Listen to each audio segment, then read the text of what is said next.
don't we all love a good conspiracy? Yeah. Yeah. Yes. Here, we make our living off Is that Jeff Madsen's music? Yeah.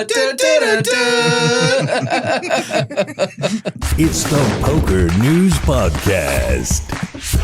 Ladies and gentlemen, welcome to episode 990 of the PokerNews Podcast. I am Chad Holloway, joined by Mike Holtz, Ben Ludlow, and our special guest this episode, a good friend of mine and your guys' as well, Remko Rinkema. Thank you, Remko, for taking the time. Thanks for having me. Yeah, everybody knows you from PokerGO, but today you are coming back to the PokerNews Podcast because you've done episodes in the past, way before. I think I probably was on like one of the first ones ever. Yeah. And many after that. So the reason you guys are here is because of me, really. Yeah, I knew it. Makes sense. I knew it. Yeah. I was going to say, everyone knows Remko from PokerGO. I mean, shit, Remko he was there that summer of 2011 when I worked for PokerNews. That's right. He was like 22 at the time. I think Alan Kessler still thinks I work for PokerNews. Yeah. Well, if you work in poker media, you work for PokerNews. That's true. That's true. It's the same thing. We do have a good episode. We're going to talk about shot clocks, introduced to the WSOP Main Event, heading into day 7. Big topic of conversation. Players reacted to that.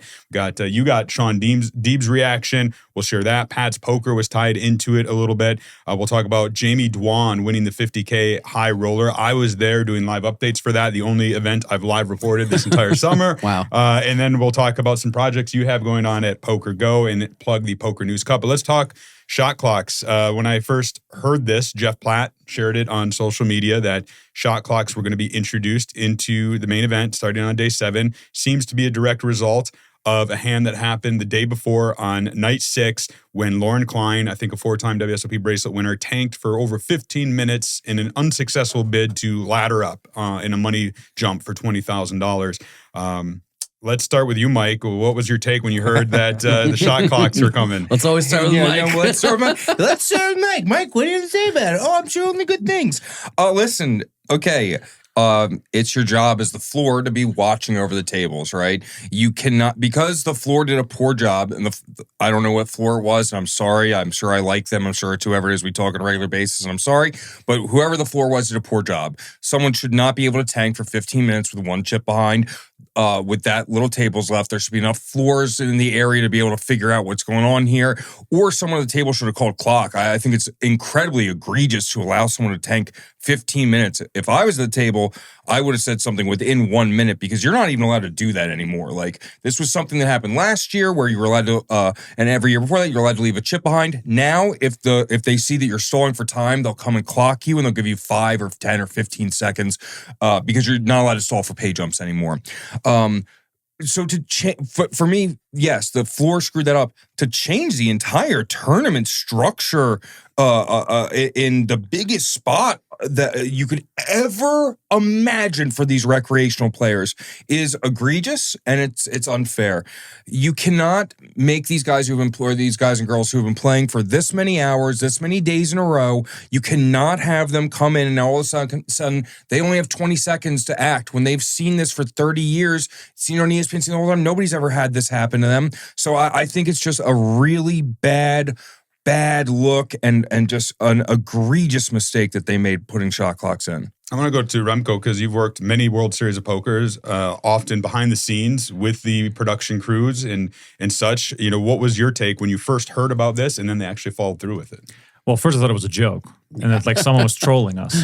Because the concept of a shot clock in general is a good idea. I think there's nothing wrong with having a shot clock.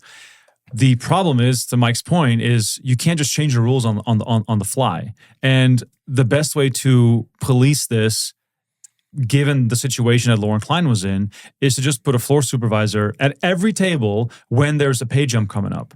Because at the end of the day, there's people that'll say, oh, shot clocks are good for pros, shot clocks are good for recreational players, because to Shaun Deeb's point, he said, the recreational player is not taking 6 minutes to decide how to polarize his range, betting 1.5x the pot on the turn. Good point, because when you look at some of the biggest pots played during the main event, it's usually the pros that are thinking forever, right? Mm-hmm. But on average, the recreational player probably doesn't even know what to do, and it's not predetermined that they're going to take time just to take time, right? So the shot clock in that sense to me is kind of counterproductive because it puts more stress on players, especially this late in the tournament when everyone's tired. And at the same time, if you're a top pro who takes 7 minutes, you're trying to optimize for some like extra 1% gain. But if you're then told you only have 30 seconds, you're going to maybe be 1% less of a player, but your advantage versus a recreational player is going to grow substantially. So I think that it's an overreaction and overcorrection. And I also think that there have been hundreds of scenarios in the past where they could have used this in some way to test it out or trial it or whatever. But to just sort of spring it onto players on day 7 of the main, I think is insane.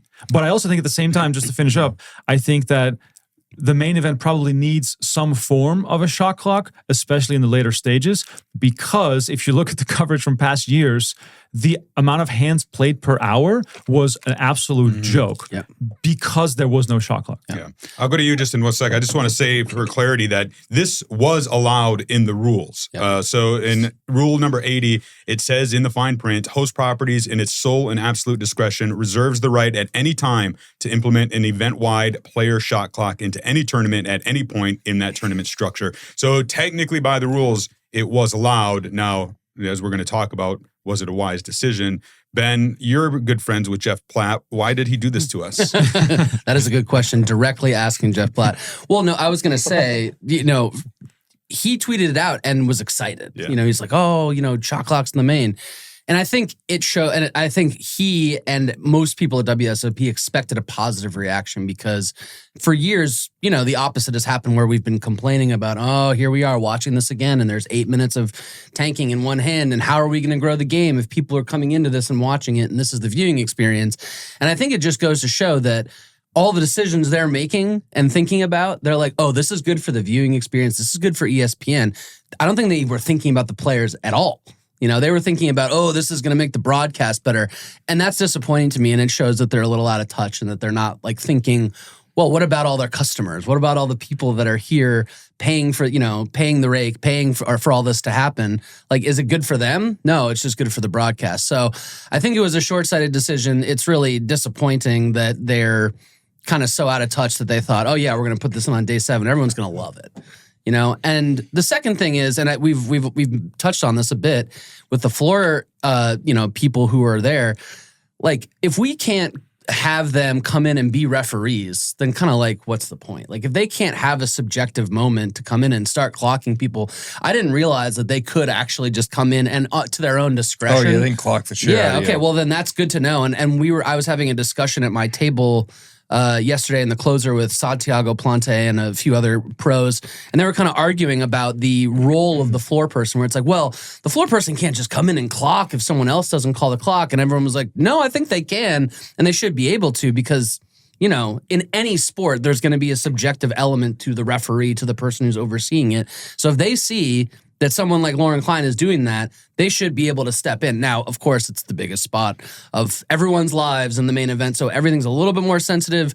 You don't want to go over the line, do something that's going to, piss people off. But this was a scenario where clearly it needed to happen, because if you're at the table with Lauren, you're like, oh, wow, we're on a pay jump and he's tanking 15 minutes. Take your fucking time. Like, we'll let all the other tables play hands and just let it happen. I mean, I know what you're saying, and I would have been like, this is ridiculous. I would have hoped that I would have called the clock in the same scenario. But again, if they're like, wow, this tanking is good for us, fuck it, let's just let it happen. Then someone else at another table should be able to call the clock too, because the other short stacks at Lauren's table should not say anything. They should, exactly. And they were like, if he wants to tank for the next 8 hours, let him tank for the next 8 hours. And that's what I heard was happening. People were like, yeah, I mean, this is ridiculous, but it's good for me. The big stack's got a snap clock. Exactly. Yeah, there was, some divisive opinions on this. There were a lot of people who thought it was egregious that it was introduced. A lot of people, kind of to your point, where this is overdue and it should have probably been in the main event from the start, or at least said all right, we're going to introduce shot clocks at a certain point instead of just springing it on people. So I would imagine moving forward next year, they're going to say either shot clocks are in effect at all times or starting on day such and such. Yeah, but can you imagine shot clocks the final table of the main? There's another no question is, David Williams has advocated against this, and especially keeping the shot clocks in effect for the main event final table. I have asked, I sent out a text to say, do you know one way or the other? The person that I talked to at WSOP doesn't know. They're going to try to find out. We don't know as we're recording this. I thought they removed the shot clocks. It's still in. Well, I thought it was a blanket shot clock for the rest of the tournament. Yeah, how can that's the most ridiculous thing. You can just decide, all right, for a few hours we're gonna shot clock, then at the final table we're gonna take it away. I thought they decided not to do it. Are they doing it today too? As far as I know. So as we're I don't know recording if this, anybody it's knows. the play What down the day, fuck? day 8 to. So as we're recording this, there's 21 players left playing to the final table. On our next episode on Thursday, we'll have a final table preview for you. But yeah, as far as I know, the shot clocks are still in effect today. The question out there is, will it be in effect for the final table? And I think Shulman on the broadcast even, as always, he put it right, where it was like, yeah, I think we can all agree that shot clocks in general are a good thing. And I think we can all agree that springing shot clocks on people out of the blue is a bad thing. Yeah. And just real fast, so I think You got 20 seconds. I think the solution. I think the solution is this. I think chess clocks at some point need to be implemented in poker, and by some point I mean 3 years ago. Yeah. And I think they're just it's so important because when you play with shot clocks, I don't know if you guys have the same experience, but my experience is when shot clocks come into play, people who normally take 2 seconds pre-flop now take the entire 19 or 29 seconds. And you've been seeing it on the broadcast yesterday. People were taking 10, 15 seconds pre-flop every time. And they're not going to do that normally. They're just going to fold. So it's an accumulation type thing where it's like, would we rather have this happen and then have less time post-flop in the big hands? I don't even see how that's better for broadcasting, but maybe that's just my opinion. I'm not sure. Yeah. There was one of the topics on this was, is this good for recreational players or bad for recreational players? Does it benefit the pros or is it a disbenefit? Disbenefit, yeah. to the pros. I actually think that this, in my opinion, would be beneficial to the recreational players. I had just reported the 50K final table the night before where shot clocks, when time extensions were in play. And I watched a couple of players, Daniel Negreanu, Timur Margolin, use up most of their time banks and then watch them try to make decisions on the shot clock with no time extensions. And they looked visibly stressed because they're used to having more time to really think through these problems. And in my opinion, and from my observations, it seemed like maybe in some of the hands they made decisions that if they had more time, they might have not have made. Whereas I think recreational players as a whole just tend to act faster. We've reported hundreds of tournaments throughout our career. Ben, you used to too. Like, in my experience, it is the top pros who are really tanking and taking their time. Yeah, but that's true. But that's because the top pro is trying to optimize for this little small quadrant on the chart.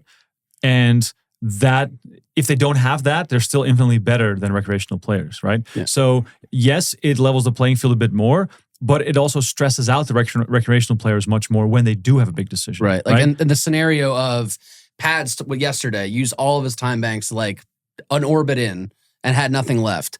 Well, if he's only got 20 seconds per decision for the rest of the day, he's going to be in a lot better spot than a recreational player who, if they were in the same spot, use all their time banks right away. Now you've only got 20 seconds or whatever it is per decision post-flop. Like, Pads has seen millions of these hands. Like, he'll find a way, like Remko said, to be, his 95th percentile decision-making. Where if you're a recreational player and you only have 20 seconds, maybe they fall to their B, C, D game and like really start to make some terrible mistakes. So it's like in the micro, sure, maybe it's better for the Recs, as you say, because they're not, optimizing in every single scenario and don't need 30 seconds for every decision. But in the drastic scenario of, I'm out of time banks and I'm in the main event with 30 left and I have 20 seconds per decision for the rest of the day, they're just super fucked. Yeah. A lot of the reason why the pros are taking so long in those spots is a meta too. Like, it's like, I need to take this much time in this spot because if I had a hand that was considering bluffing, then I would need to take this much time. And Jimmy D thinks the same way. And exactly, 100%. So it's just a it's just a standardization to make it seem like I could have all these different hands when really when I don't know about you guys, but like when I see a flop, I just go, oh, B40, 100%, bet 40%. I know flop comes in, I know I'm like, oh, okay, I could overbet here, B25, whatever. Fine, But I know the second the flop comes down, and then my next thoughts are, should I adjust that sizing for this player?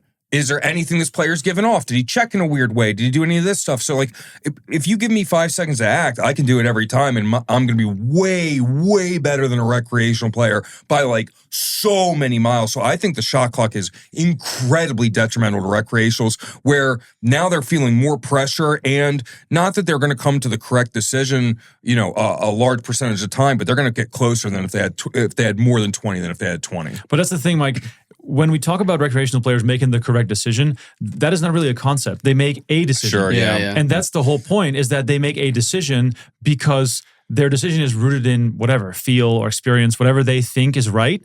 And that doesn't change no matter how long they think. Yeah, that's why the joke I've made a lot on commentary, when a recreational player is in the tank for a long time, he's flipping a coin in his head and it's not landing where he wants. And he just keeps going, keeps going. Yeah, that is pretty good. I like that because too, yeah. you get stuck in this circle of thinking where you are paralyzed. Yeah. And that's what a shot clock helps with, right? But that's true. Like, what's he thinking about? It says, yes or no. Yeah. It's just, One player who weighed in, thanks to you, you got his thoughts on it, was Shaun Deeb. We're going to show that quick interview here that you did with him about shot clocks being introduced on day 7. Check it out. Shaun, big situation that came out today, that there's a clock instated pre-flop.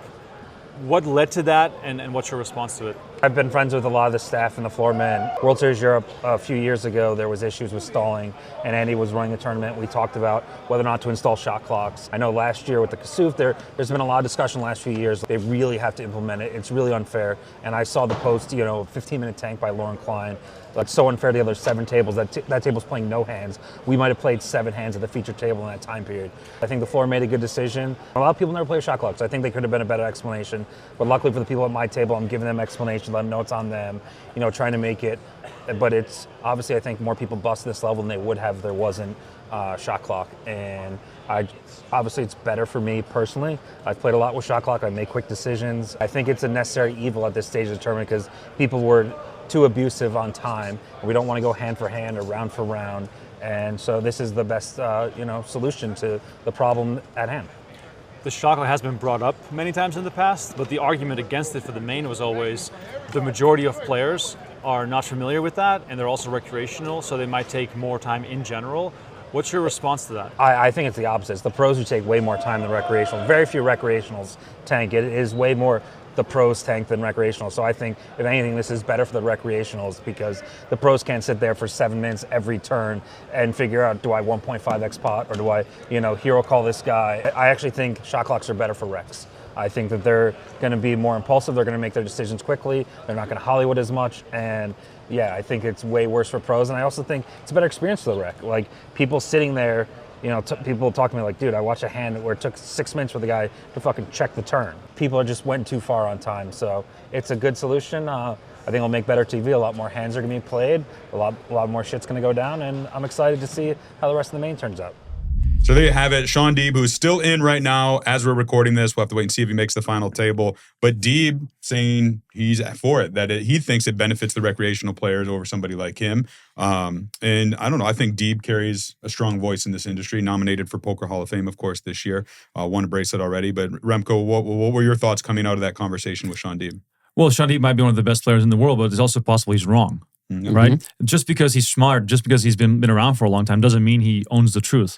Like, I disagree with him on the way he frames it. And that's why we're talking about all this nuance, which is also why it's so hard to, nail this thing with one simple conversation, right? So he makes some good points, and those points make sense when you listen to it coming out of his mouth. But at the end of the day, as we discussed, I think there's more nuance to it. And I also spoke to Patrick Leonard about this, and I don't think we've aired this, or at least we aired part of it, where he basically said, it's hilarious how I needed all my time banks in the first hour of today, and online I played 20 tables, and I never need more than 5 seconds. Yeah, right. So that goes to show that, their minds are so trained that they oftentimes even forget how a recreational player acts and operates. Yeah, I'm glad you mentioned Pads, because that was where I was going to transition. He tweeted as much about you, about what you just said about using his time banks in the first 2 orbits, kind of advocating against the shot clock for recreational players. It leads to a larger conversation I want to have about Pads, who was on the podcast a few episodes ago, mainly how he was portrayed before he busted in 32nd place. David Baker said in a tweet that one of the top personalities in our game, speaking about Pads, was basically not getting any airtime, feeling like he was shadow banned from feature tables because perhaps Pads Poker is being shadow banned because he's a coin poker representative. And of course, they've banned those patches and stuff, even though he wasn't wearing one. Jeff Platt said he disagreed, that he had talked to him twice already that day, that the feature crews talked to him for an interview in the room, et cetera, that he was, that they were featuring him. He just wasn't at the feature table. Remko, I want to turn to you because you're somebody who has worked in this world of what tables are being featured sort of thing. And I know there can be randomness to it. And, do you think this is something that was perhaps targeted, or do you think it was more random, or what do you think it could have been? Don't we all love a good conspiracy? Yeah. Yeah. Yes. Here, we make our living off Is that Jeff Madsen's music? Yeah. Poker is the best. I think that this is not really a thing. I think, and this is from having worked with production for many, many years and having sort of been around the decision making, there is an extreme bias towards keeping with certain storylines, and there's also an extreme bias towards certain personalities. And that bias might be, a collective of people in production. It might be a single person who has a lot of input. And in the last couple of days, we could see where that bias leaned to. Shaun Deeb, Will Givens. There's other players that were featured, like when Foxton was still, and he was on the feature a lot. So that is just the nature of the beast. And then, Chad, you know this from doing live reporting a lot, is that the sort of table of death type scenario comes down to, do we have a minimum of 2 marketable players, hopefully 3, right? So if your table draw is shitty from that perspective, then it's really hard for you to get featured unless you're like a former main event winner or something of that level. So they featured me day once. Featured me day 2. Yeah, no big yeah. deal. They were really struggling back then. Yeah. So the thing there is that Pads probably, and I'm just saying this not knowing all the information, probably didn't have exciting table draws where he was paired up with some other strong faces and names.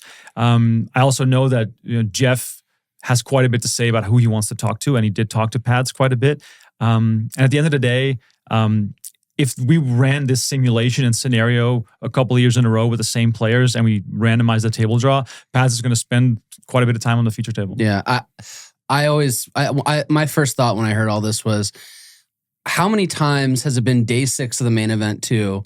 And you're like, oh shit, they're still in. Right. Yeah. How many people, there's so many people to try and highlight in the main event. Like with 800 left, half the field sometimes. So we'd all, I think as true poker fans, as people who are inside baseball, in poker, Pads is one of the GOATs and one of the people that, of course, we want to hear more from him because we hear so much from him about his intentions in poker and playing online and the grind. And he's just one of those voices in poker that we're always going to listen to. But yeah, think about kind of the totality of all of this. He probably, if it's just Pads at the table, that's not enough for a feature table. True. If it's Pads and Will Givens, he would have been on the feature the whole time. But marketability is a thing and kind of excitingness is a thing. And I think that's kind of short-sighted to say that, Pads is being shadow banned. I doubt Pads felt that way about it. So now let me say this. Will Givens yesterday was getting into it with Shaun Deeb. Will Givens, incredibly interesting character, by the way. Yeah. Literally made his the screen. quote to Jeff at the end of the night was gangster. What did he say? top level stuff. Well, Will, I mean, the easy question is why leave now? I don't want to give up too much of my secrets because then I sound crazy, but it's my own little thing. I have my reasons. I'll put it at that. I win it, I'll tell you. Till then, but I have my reasons. Fair. We have said that you're late. You've said that you're on time, and that's what's most important to you. What runs through your mind as we now shift our focus to day 8 of the main? To me, it's just another day. To others, it may be day 8. I just know I'm ready to just go rest. I'm ready to go relax. Ready to shut my mind off. I'm ready to get up at 8 in the morning, start my routine, and get back into the office, So in order to do all this, it takes so much mental power, it takes so much stamina, it takes so much out of you. So you gotta You got to basically pace yourself. So I just pace. It's not a race. It's a race, but it's not a sprint. It's a marathon. And people don't realize that. Allow me to look forward to the finish line of that marathon, or at least close to it. If you could go heads up with anybody out there right now for the title, for the bracelet, for $10 million, who would you want it to be? There's a few of them. The ones I give chips to. They know who they are. I give tips to you because I want you there. Yeah. You know how lions don't eat dead prey? Because they go for the chase? Let that sink in. We'll see you tomorrow for that chase. Appreciate it, Will. Yo. He's got an interesting story in that he was banned from the WSOP for 4 years, or from Caesars. Got a lawyer to find it, to reverse it. He did some great interviews with Donnie Peters, your colleague at PokerGO, where he explained, like, once the WSOP app was introduced, that's what changed his mind to fight it. Because, he was, I'll play elsewhere so I don't have to wait in WSOP lines and things like that. Sure. And so, but then he's seen how smoothly it went last year. So got a lawyer, got it reversed. He was back in like that. Now he's crushing it. He was already doing well this summer. Yeah. But as you kind of alluded to, and I don't know the details, we don't have to go deep into it, but Shaun Deeb was calling him out on some past drama or accusations. Yeah, so there's something to do with Justin Bonomo and some 2+2 money and yada yada. But all I know is that Will Givens said if there was a podcast that he could go on to share the stuff, he would love to do it. That's what he said. So I messaged him, and he didn't answer me. But I'll make sure to get a hold of him in the next 2 hours. We should have him on the show, obviously, right? Yeah, tomorrow morning. Right, guys? Right? Once he makes the FT. And the one thing I want to say about Will Givens, and this is not about Will Givens the person, this is about Will Givens the energy, is that in poker, oftentimes we crave to have some drama, controversy, or even some high-flying person who is going crazy. And then as soon as we get that person on Twitter, like, oh, we got to shut this guy down. We got to give him a penalty. We got to give him a warning. And that is the most laughable thing of all time, because as it was happening, and where my desk is at WSOP is sort of, there's like a curtain between me and the feature table, so I can hear sort of everything. And there was people complaining, saying like, oh, we need to give this guy a warning and a penalty. I'm like, no, we need to give this guy 2 more beers. Yeah, let's go. Exactly. Like, this is exactly what we want to see. And also the thing too is like, for as much as we can rag on guys like Kasuf and Martin Cabral, to a certain level, we need sort of a villain or someone that we can talk about that makes it exciting. And I think that Will Givens is delivering that. Like, opinions about him, whatever he's done in the past, whatever, stuff that's been going on, I don't really care about that as much, because the product is so much more entertaining with him in the show. Yeah, I'm going to be completely honest. Like, when they were talking about him scamming, I was like, in my mind, I was like, I hope he's not. I hope that never happened. I hope of course. I want to root for this guy. Right. Like, I think he's fucking hilarious and so fun for the stream. But just think about how great the main event would be if the final 27 players were all scammers. Oh, Christ have mercy. Mike's head would explode. Yeah. Like, we come on the list like, all right, here's this guy did this guy did this. Oh my God, that's so fun. Our white knight right here. Yeah. As I mentioned, the final table will be set later today as we're recording this. We'll have an episode previewing it and diving in depth. Hopefully, we're going to try to get one of the final tablers on the show for Thursday. We'll have to wait and see. Mike guarantees Thursday will be a devoted show to the final table. I do want to talk about another tournament that took place at the WSOP, the 50K High Roller No Limit Hold'em. 202 runners in this one. Made headlines because on the final day, you had a stack field. Kristen Foxen was in there. Poker Hall of Famers Daniel Negreanu and Eric Seidel were still there. Bryn Kenny, the all-time money leader, was there. Cheater. And this is one I live reported the final day. Like I said, I don't get into the live reporting streets much, but we were spread thin. So I said, all right, let's get in there. And this was a fun one because at the final table, you did end up having Negreanu making it. You had Bryn Kenny make it. Cheater. But you had Daniel Rizai going heads up with Jamie Dwan with a 5-1 chip lead. And Jamie Dwan, now no relation to Tom, ended up winning this one. You don't say. $2.2 million. He's out of the UK. You might recognize him on Twitter. I think he used to date Vanessa Cade for a while. He told me in the winner's interview, and I really wish I would have recorded this one to show here. It was just kind of for the recap of the article. But it was very interesting. He was punting, as he said, the summer. He had won a little bit throughout the summer, and he was going to be like, all right, let's just punt the winnings by buying into a 50K, by far his biggest tournament, and ends up winning it, as at $2.2 million over a stacked final table. Well, you know this from live reporting. The UK rails can get rowdy. Yes. And I miss them. Yeah, and I kind of felt the same way because I'm not in the live reporting streets, but he had a great rail. They were celebrating for him. Shoe bombs. What's that? Were there shoe bombs? Oh yeah, there was all kinds of stuff. Amazing. Like, you know, they were doing the whole thing where Jamie Dwan would call this server over and try to order 40 beers for his rail type of thing. By the way, I cannot believe you didn't lead with the fact that there was quads on board that chopped aces versus, was it ace 4? Yeah, ace 4 versus aces. I did see that. That was Where it great. came all sixes. Yeah. I've never seen that before, ever. Yeah. That was crazy. Who was all in? It was Bryn Kenny. Bryn Kenny was ace 4 suited versus aces, and it came 6-6-6-6. Yeah. Yep. That makes sense to me. I bet it does.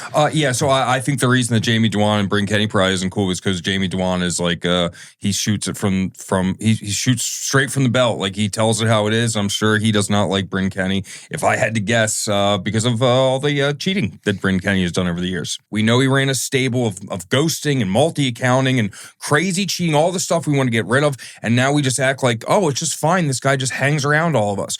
He is a scumbag. Bryn Kenny is a scumbag.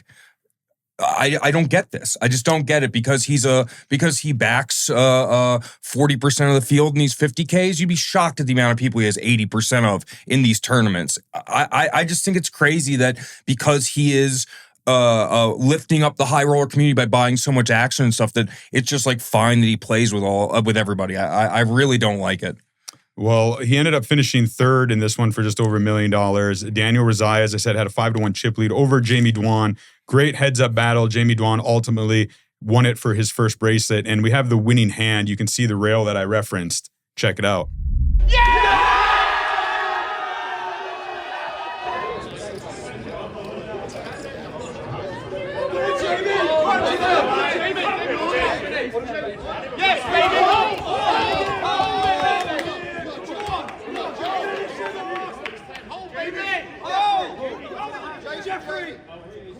Jeffrey! Come on, man.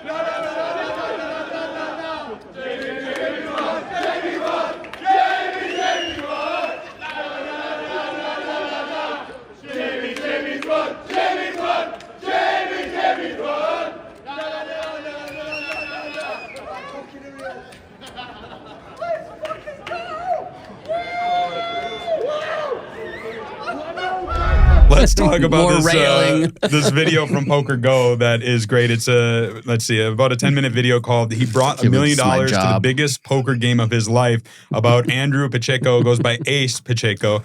Kind of a look in his life. We'll show a trailer here in a moment, Remko, but tell us a little bit about this video and what inspired PokerGo to do this. So we came into the summer hot and heavy, wanting to do multiple of these. You know, and I won't name any names because it's not their fault, but I've had over a dozen people that wanted to do something like this, the documentary style, following them around. But they all fell through. But Ace came through for us, Andrew Pacheco, in the most beautiful way. So Ace is one of my favorite new personalities in poker, has not been in the game for that long, and he just got in on the top floor. Clearly he's able to, which, you know, is something you can only respect. And he said, you know, I'm going to play the $1 million game, the hustler game at WSOP. He said that might be a good day to follow me because it's the first time he's playing that kind of buy-in. Perfect, yeah. So, you know, I won't spoil the whole video, but the opening scene is brilliant because it's basically him sitting at the bank, receiving a check for $1 million. We saw earlier Ace got 4-bet when he had aces against Jack. A 5-bet. Does go for the 5-bet here as well with kings. Peter snaps it off. Here's our first 7-figure pot, $1.2 million. What a cool moment though, huh? Grabbing a check for $1 million to go play in a poker game.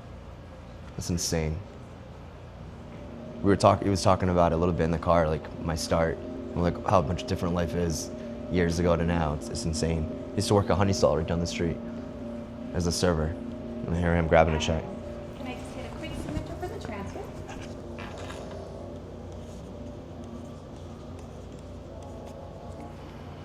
All set.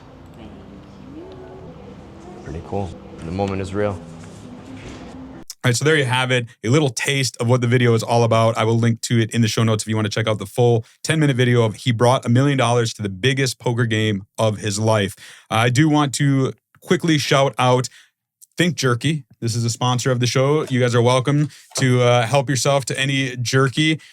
Mike, you'll be able to take all this home very soon because I will be leaving Las Vegas, much like Nicolas Cage did. And what am I, fucking chopped liver? Why can't I take some home? You can take some too. You take as much as you Mike. want. It's never Mike and Ben. It's always Mike. I am headed. He knows I like to eat meat. I am headed to Thunder Valley Casino in Sacramento for the PokerNews Cup, July 16th through the 19th. I'll be there doing content. I'll do an episode from up there, but we'll also be playing, so it should be a lot of fun. Here's a little promo video I put together. Check it out.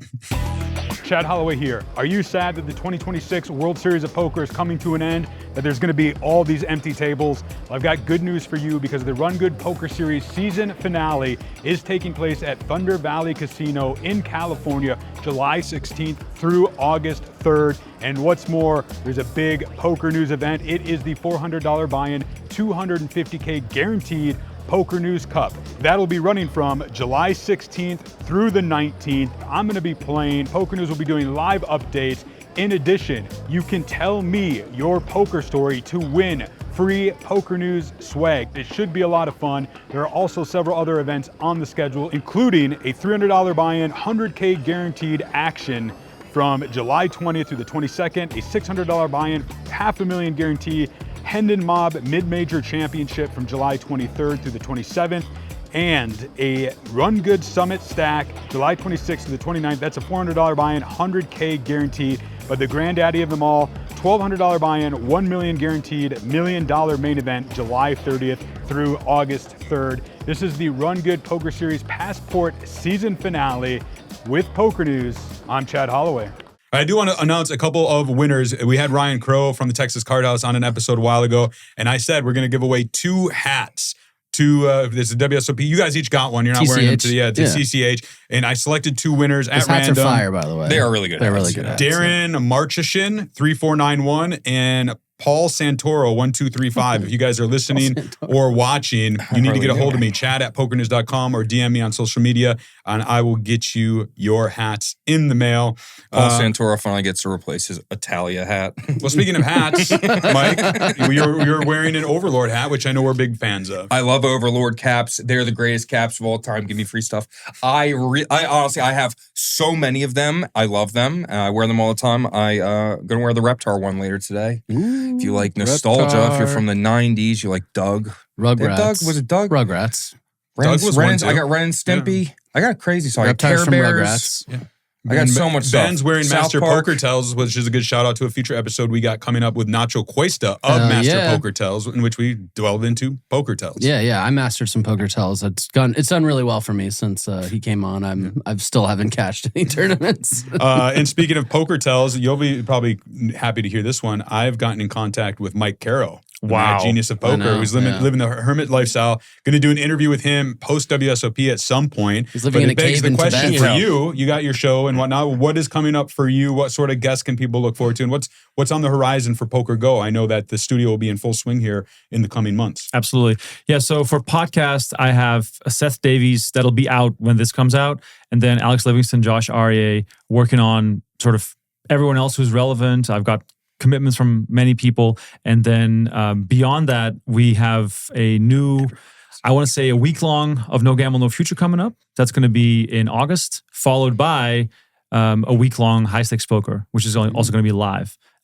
6 days High Stakes Poker live. And I can't spoil anything on the players, but if you've watched recent High Stakes Poker live, it's going to be insane, similar stakes. So looking forward to that. And then beyond that, we have Poker Masters in September. Episode 1000 is coming up, and I can share some details. PokerNews is planning to be at the PokerGO studio. Love it. To do our 1000th episode with an audience, inviting some guests, some fans. We'll have some opportunities there. We're going to try to nab a big guest or two and just celebrate episode 1000 of the PokerNews Podcast with yourself, with Donnie, Sarah Herring, anybody who's been a part of the legacy of this show. We're going to invite and see what happens. So it should be a lot of fun. More details on that coming soon. You should put shot clocks on the podcast. Oh, that's really not bad. Damn. You're in trouble. But I'm a wreck, so it's gonna be. I need a lot of time. I am Chad Holloway, Mike Holtz, Ben Ludlow, and a big thank you to Remko for taking the time to join us. Do us a favor, like, subscribe, give us the 5-star review. We'll be back Thursday with an episode devoted to the 2026 WSOP Main Event Final Table. And until then, we'll keep a seat open for you.